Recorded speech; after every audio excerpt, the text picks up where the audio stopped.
98, having had its second reading, is up for consideration and final passage. Are there any remarks? Senator Carley, I'll bet you have an amendment.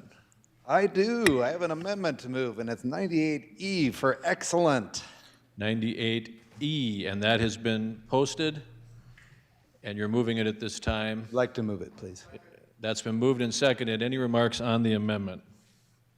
Yes, 98E that we're looking at. Thank you for getting that ready. And I'm going to just start out by first saying this is unfriendly to the sponsor. I'll acknowledge that. But I think it makes it friendly to South Dakota being open for business. And that's why I think we need this. Ultimately, this bill, this amendment aligns us with several other states. And I think that's what we need to look at. There's a lot of states that are dealing with these kiosks. So just to rewind, we're dealing with kiosks here, and we need to have some form of regulation over those. I'm for light regulation. But the important thing is we need to make sure it doesn't put people out of business. And that's why this amendment exists. It exists so we're not putting businesses out of business. I think an important component, just scrolling through this, you can see it highlighted in red. We've got existing customer and new customer, separating those two out, which is a good idea. You know, if someone's an existing customer, less likely to get taken advantage of. And secondly, if we scroll down to, there's a 72-hour cooling off period, which is a good idea. And the most important section here is section 7, and that's why we need an amendment on this. This is government overreach in an extreme manner. And if you look at section 7, it talks about issuing one of these operators. So these operators have these machines, and without modifying this, if someone has any fraud, if they stick the money in the machine, it transmits to a crypto wallet, some other person. If that happens, and there's fraud in there, who should the penalty be on? Should it be on the fraudulent crypto guy receiving the wallet, or should it be on literally that operator running that machine? I don't think it should be that. We shouldn't put that pressure on the person who's running the business. If we look at that, that's the section that essentially we're taking out. We're saying instead of refunding all the money from that operator, again, the operator is not the bad person. It's the scammer somewhere out in the world. So you'll see instead of it's striking out a full refund. I mean, that's going to put a company right out of business. They have to refund that. Imagine that. Imagine an ATM. Someone steals your card, sticks it in an ATM. They take the money out. Are they gonna go to the bank and say you have to refund that person? No. They're going to say someone had your card. So that's an important element. Without this amendment, this is a small business killer. And maybe that's the intention of the sponsors who put this together, to kill these businesses. But I don't think we need to do it with this heavy hand of regulation. We need an amendment to make this still protection. I'm all for protecting financial transactions. But we cannot literally put people out of business. And you know, maybe the banks don't want another form of electronic methodology here, and that's why they want them out. And I don't think we should put them out. I think we should put the light regulation. This amendment makes it softer so that it still regulates it, but it doesn't penalize them and knock them out of business. Thank you. Please support the amendment. Thank you. For the remarks on the motion to amend, Senator Colbeck. Yes. Thank you. I would like you to resist this motion. If you remember and roll it back, this bill, unamended, came out of committee on consent, then was pulled off consent, and then this bill, or this amendment, basically guts the bill. What it is there was one opponent. There were 12 proponents, and they were from a representative. They were police chief, director of forensic evidence at Dakota State, South Dakota Division of Banking, South Dakota Attorney General's, Coin Lion, who is a Bitcoin operator, but locally to South Dakota. The opposition was actually from out of state, Atlanta, I believe. AARP, South Dakota Bankers, Black Hills Federal Credit, and Dakota Credit Union. All of those stakeholders looked at this amendment and then rejected it because basically they wanted to start an existing customer and a new customer. Well, the problem with that is during the 72 hours of the existing customer, nothing happens. They don't check anything, nothing happens. Then we have evidence, very well documented evidence, that the fraud goes on for months, sometimes 9 months at a time. The other problem is that they want to be able to stick more money in the machine. So we had the discussions with them. We reached out in Olive Branch and said section 7 and 8 of the bill are consumer protections. That's why we won't budge on those. But we had 3% as the fees, and we agreed to go to 25. That's a huge amount.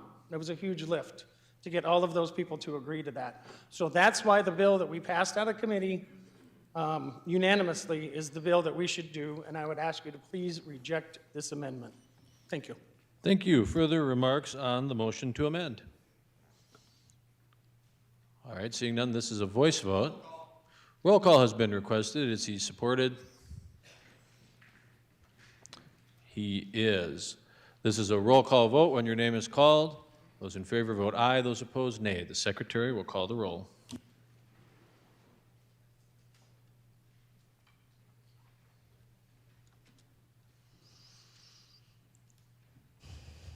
Senators Beal, excused. Blanc? Carly? Crabtree? Davis? Dibert? Duhamel? Foster? Grove? Hone? Howard? Hulse? Jensen? Carr? Colbeck? Lapke? Larson? Marty? Melhoff? Miskimmons? Nelson? Otten? Perry? Peterson? Pischke? Reed? Roll? Souter? Shanefish? Smith? Vilhauer? Voigt? Voida? Whip? Zickman? Foster? Hone? Pischke? Mr. President, we have 3 yeas, 30 nays, 2 excused. Motion to amend fails. We are back on the bill, Senate Bill 98. Are there any further remarks? Senator Colbeck. Thank you very much. I come before you to ask for support for Senate Bill 98. I think we've talked about this enough, lots of emails flying around. It is a consumer protection bill, and that's what we want to focus on. Regulation, as a former regulator, is not about the company. It's about the customer. And that's what we're here today to talk about. The proponents of Senate Bill 98 are not opposed to cryptocurrency, nor are we even against a virtual currency kiosks. We simply want to put safeguards in place to protect consumers. And we heard real-life examples from real-life people. 22 states have already taken action. A virtual kiosk is also known as a crypto APM, a Bitcoin ATM, BTMs, cryptocurrency kiosks are all found in supermarkets, convenience stores, gas stations, bars, and restaurants. People use these kiosks to conduct cryptocurrency transactions, such as sending money to a digital wallet, but they're also becoming a common tool for scammers. Criminals use virtual currency kiosks to steal millions of dollars from older Americans each year. Senate Bill 98 will address that. We want to protect South Dakotans by treating virtual crypto kiosks similar to how we treat traditional ATMs. We want to require operators to refund fraudulent transactions. We want to display the terms and conditions. We want to post visible notices on the kiosks telling people what they can and can't do and what's fraudulent. We want to give them paper receipts, as simple as that, with relevant transaction information to the customer in case law enforcement needs to investigate fraudulent activity. Setting daily limits is extremely important. That's what we want to do with this bill. We don't want to kill these things. That's why we made the deal. That's why we gave them 25% transaction fees. There was someone who testified that you can go and buy from them for fractions of 1%. So there are options for people, but if they want to use these machines, we need to put some bumpers on them.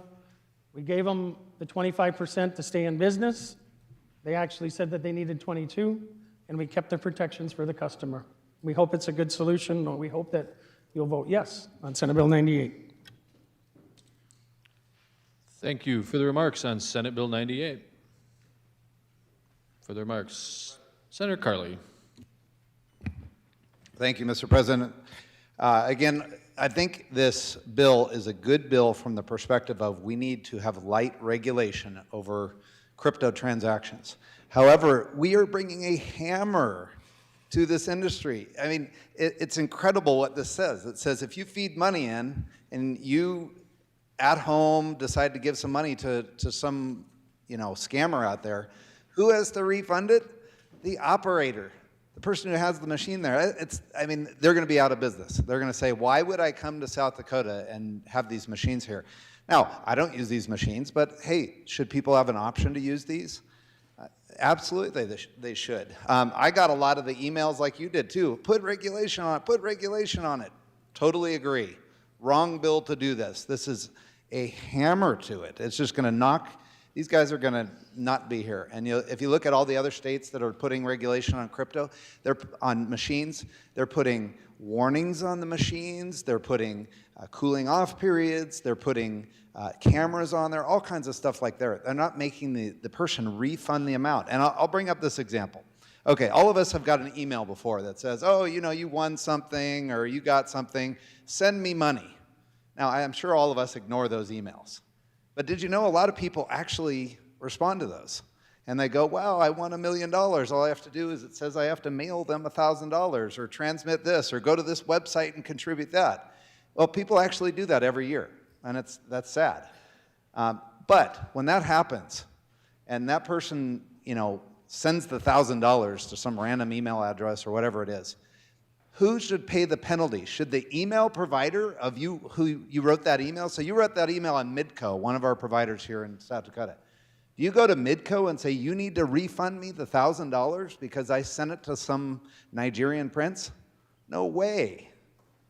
That's incredible that we would even consider doing that to the transmitter. None of us would do that, and that would never fall in court. This legislation is actually doing that.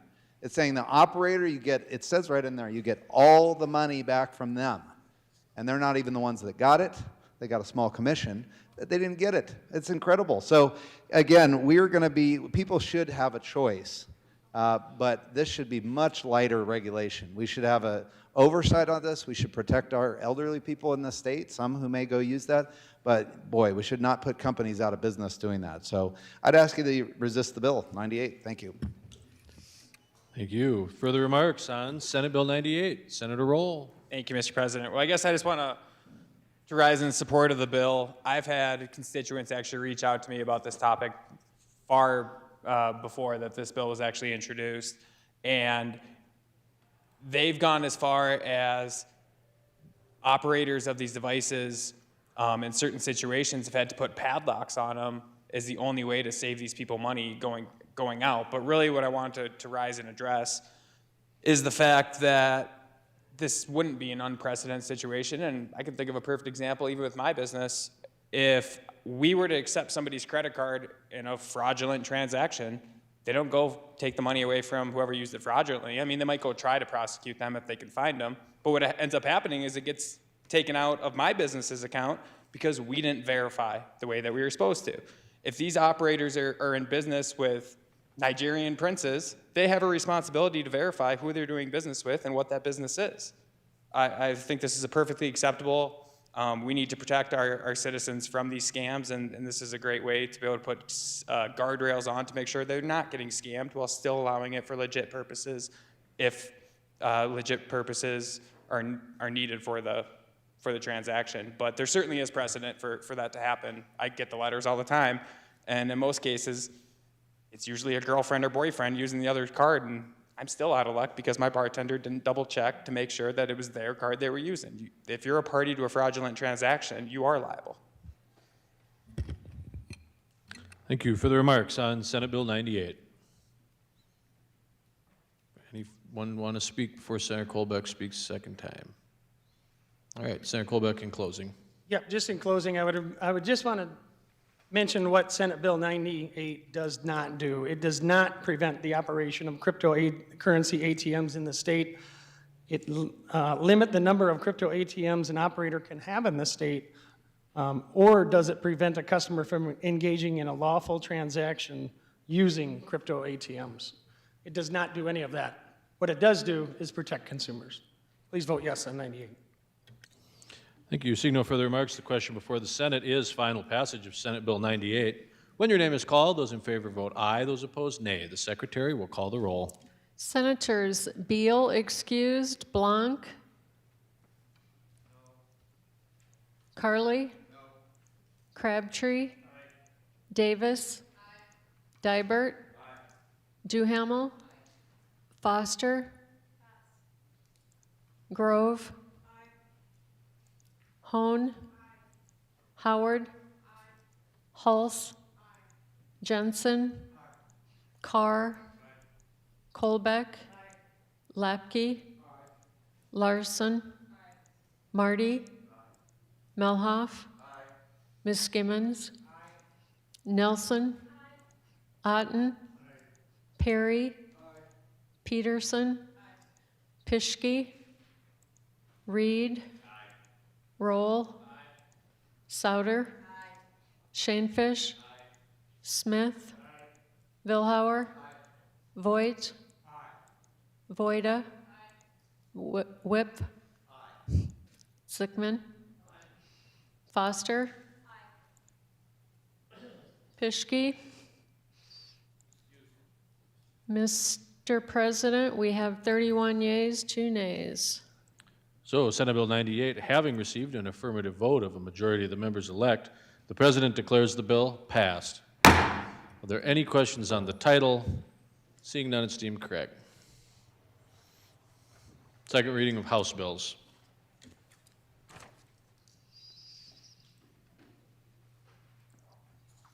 House Bill 1020, an act to increase the maximum amount allowable for the livestock ownership inspection fee and to declare an emergency. House Bill 1020, having had its second reading, is up for consideration and final passage. Are there any remarks? Senator Whip.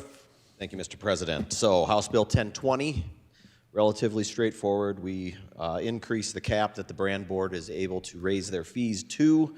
We heard in committee that they're currently operating a loss and have been doing so for a few years now. We also heard from all the major producer groups in agreement that they want the fees to be increased because they want the services to continue to be ongoing to them in a way that is sustainable. And so with that, I will say that I know there has been some other discussions maybe separate from a fee increase, and I'd ask you to just separate that out because they are two separate issues. We are legislators, we can bring bills, we can put anything down on paper that we want to see happen. I'll just point out that no such bill was brought this session, so I think we need to set those things aside. I do want to highlight the governor's leadership and in trying to address some concerns with some operations that I think should put some hearts at ease, and I want to be respectful of that and move forward with this fee increase with the emergency clause attached so that they can get the funds they need right now to begin improving things in earnest. Thank you for your yes vote. Thank you for the remarks on House Bill 1020. Senator Voida.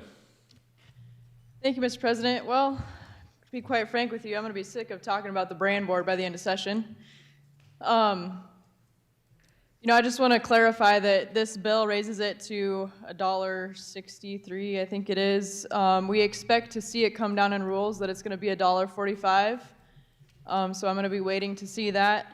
And also, there's been so much discussion on what is going on, and I just want to highlight, like the previous speaker said, the governor's leadership on this. There's been significant changes since we left here last week, and I just want to highlight that and say that I appreciate that, and that I appreciate that there's actually forward motion on some of this.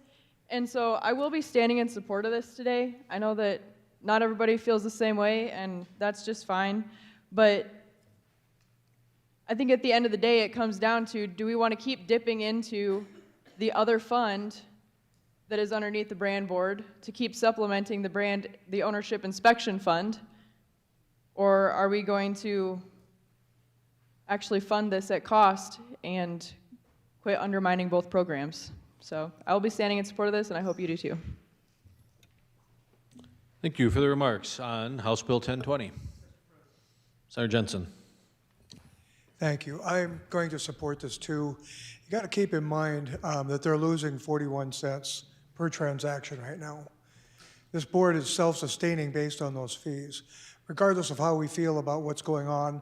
And again, I appreciate the governor's leadership on this and putting out 5 corrective actions that he'd like to see done. I'm very happy that he's doing that. But remember when the dollar was set at $1, you could buy a steer for $900. Today, a steer is going close to $4,000. So if the producers are paying that fee, it's an incredibly small percentage increase based on the increase of the price of the animal. So again, I will support this. Thank you for the remarks on House Bill 1020. Further remarks? Senator Webb, if anything more? All right, seeing no further remarks, the question before the Senate is House Bill 1020. This bill requires a 2/3 majority vote because of the emergency clause. When your name is called, those in favor vote aye, those opposed nay. The Secretary will call the roll. Senators Beal excused, Blanc, Carly, Crabtree, Davis, Dibert, Duhamel, Foster, Grove, Hone, pardon, Howard, Hulse, Jensen, Carr, Colbeck, Lapke, Larson, Marty, Melhoff, Miss Gimmons, Nelson, Hutton, Perry, Peterson, Pischke, Reed, Roll, Souter, Shanefish, Smith, Vilhauer, Voigt, Voida, Whip, Zickman, Blanc, Foster, Pischke. Mr. President, we have 26 yeas, 7 nays, 2 excused. So House Bill 1020, having received an affirmative vote of a 2/3 majority of the members elect, the President declares the bill passed. Are there any questions on the title? Seeing none, it's deemed correct.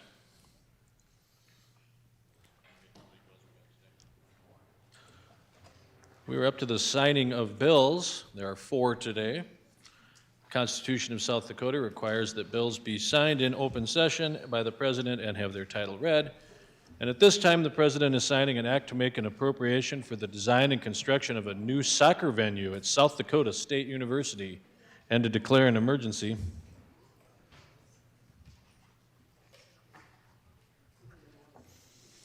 At this time, the President is signing an act to make an appropriation for costs related to the suppression of wildfires impacting the state and to declare an emergency.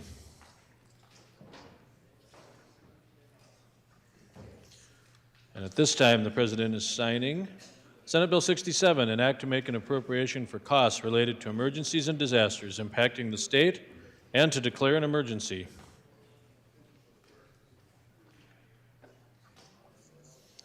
And finally, the President is signing House Bill 1080, an act to allow a business owner who is a veteran to display military specialty plates on a non-commercial vehicle registered to the veteran's business and to limit personal liability to the business owner and veteran.